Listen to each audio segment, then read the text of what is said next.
നൂറ്റാണ്ട് മുൻപ് ഇന്ത്യ പാക് യുദ്ധത്തിൽ വീരമൃത്യു വരിച്ച കരുനാഗപ്പള്ളി സ്വദേശി രാധാമോഹൻ നരേഷിന്റെ സ്മൃതി കുടീരം നാടിന് സമർപ്പിച്ചു. കൊല്ലം ആശ്രാമ മൈതാനത്തിന് സമീപം റവന്യൂ ഭൂമിയിലാണ് Jat regiment second lieutenant commander ആയിരുന്ന നരേഷിന്റെ അർദ്ധകായ പ്രതിമ സ്ഥാപിച്ച് സ്മൃതി കുടീരം ഒരുക്കിയത്.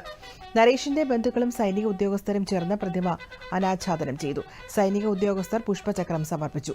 1971 ഡിസംബർ 10-നാണ് ഇന്ത്യ പാക് യുദ്ധത്തിനിടെ കാശ്മീരിലെ താവി നദിക്കരയിൽ വെച്ച് നരേഷ് രാജ്യത്തിനായി വീരമൃത്യു വരിച്ചത്.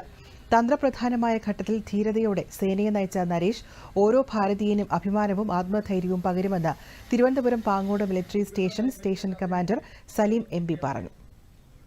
ഈ പ്രതിമ അനാച്ഛാദനം